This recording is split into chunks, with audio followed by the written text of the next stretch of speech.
Most people assume thermal comfort in the bedroom is a modern invention tied to central heating, synthetic insulation, and powered solutions. That assumption collapses the moment you study how ordinary households stayed warm before 1950, often with no electricity, no ductwork, and little fuel to spare. What they relied on instead was intelligent control of air, fabric, placement, and human heat.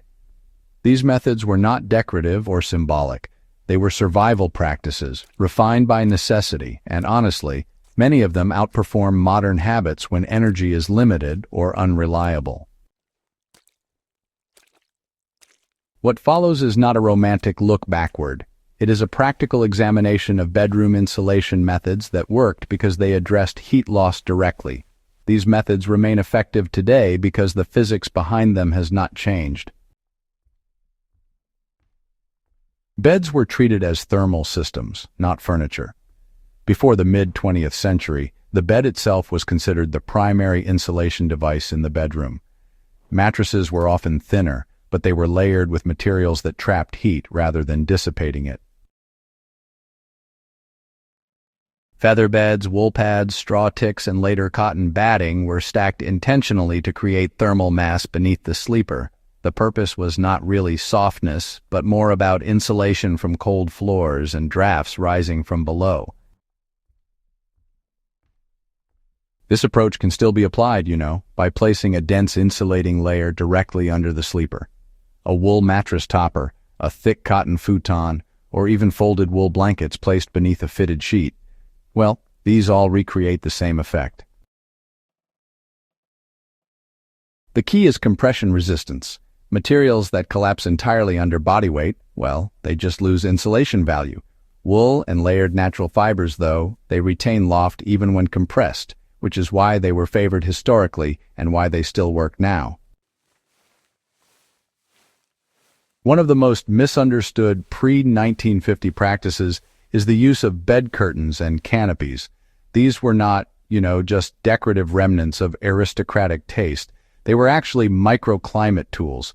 In uninsulated homes, heating the entire room was just plain inefficient. Instead, folks reduced the volume of air they needed to keep warm by enclosing the bed itself. Four-poster beds with heavy curtains trapped body heat and kept drafts from stripping warmth away during sleep. Even simpler setups like wall-mounted fabric panels or ceiling-hung drapes behind and alongside the bed served the same purpose. This method translates directly to modern bedrooms. Heavy blackout curtains, mounted behind the headboard and running down to the floor, can really cut down on heat loss from exterior walls. A ceiling-mounted curtain rail, lets you draw fabric around the bed and kind of brings back that old canopy effect, without needing to build anything permanent. The end result is a warmer sleeping space, and it doesn't use any energy at all, just plain old physics. Folks used to avoid exterior walls whenever they could. Pre-1950 household manuals, well, they always recommended putting beds against interior walls. See, exterior walls were cold, got condensation, and were usually not sealed up all that well. Now, if an interior wall just wasn't available, people would make insulating barriers with whatever they had: furniture, textiles, or even temporary partitions. A wardrobe, dresser, or bookcase set between the bed and an exterior wall, well, that wasn't just storage, that was insulation. Those heavy pieces would soak up the cold and slow down heat transfer, making the room a bit cozier. In some cases, folks would hang quilts or rugs directly on the walls behind their beds to get the same effect. Applying this idea today is actually pretty straightforward. If your bed has to sit right up against an exterior wall, you'll want to create some kind of separation. Even just a small air gap, along with a dense object or a textile barrier, can help reduce conductive heat loss, A freestanding shelving unit filled with books, or maybe a padded headboard backed with wool, or even a rug hung on the wall, all of these can recreate a historically proven solution, just using modern materials.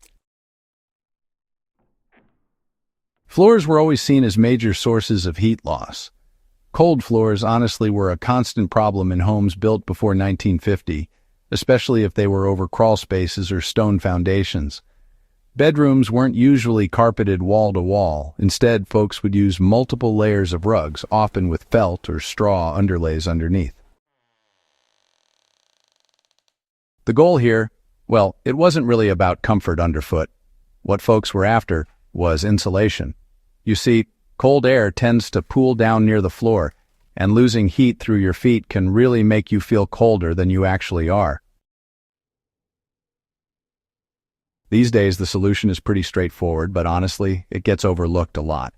If you layer rugs, especially with dense underpads under the bed and in the main walking areas, you cut down on heat loss a whole lot.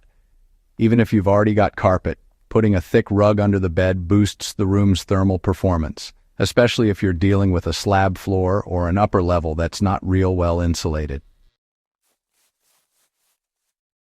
Now, windows, well, they were always considered weak spots and folks tackled them head-on. Before double glazing was really a thing, windows were the biggest culprit for heat loss in the bedroom. Most households didn't replace their windows, they just added more layers. Heavy curtains were the norm, and they were often lined with wool or flannel to keep that warmth in. Back in wintertime, folks would put up secondary window coverings at night using fabric-oiled paper or even removable wooden panels. The critical detail here is tightness. Curtains were tucked against the walls, overlapped real generously, and sometimes sealed at the bottom with weighted hems, just to keep out those pesky convection currents. These days, thermal curtains are often hung kind of loosely and, well, left partially open. But to really do it like they did in the past, curtains ought to extend well beyond the window frame, reach all the way to the floor, and be closed up tight at night.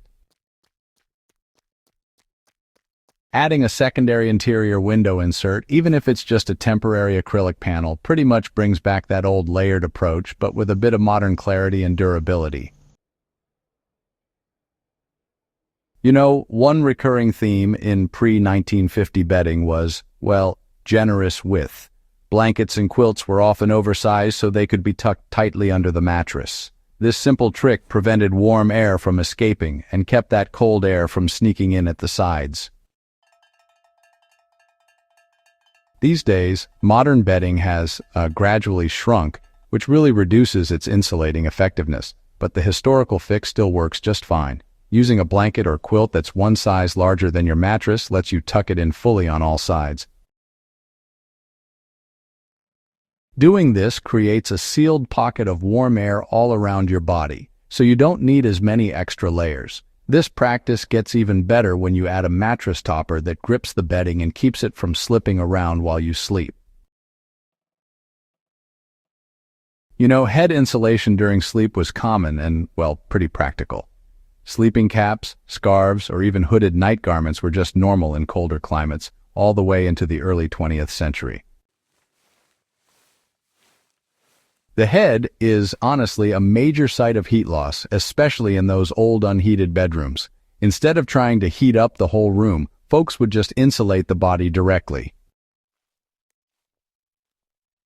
A lined bonnet or a wool cap, it really let people handle lower ambient temperatures without feeling uncomfortable. And you know, this method is still effective today. A lightweight wool or fleece sleep cap can make a big difference, keeping you warm without overheating the rest of your body. You know, this approach is especially handy in situations where energy is limited, or if you're living off the grid. In those cases, nighttime heating is either kept to a bare minimum, or sometimes, well, it's just not there at all.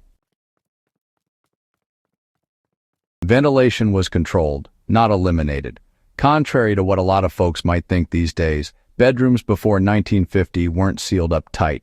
People really did value fresh air, but they made sure it was managed carefully. Small vents, or maybe just a slightly open window, were usually set away from the bed, and folks would use heavy bedding and curtains to stop drafts from blowing right over the sleeper.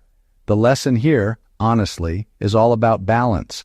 Cold air moving across your body will make you lose heat a whole lot faster than just a cool room temperature on its own. You know, modern bedrooms really benefit from the same approach. it's best to avoid directing airflow right toward the bed. Instead, try using window coverings and furniture placement to kind of redirect those cold currents upward or away from where you're sleeping. These methods worked, honestly, because they addressed heat loss directly.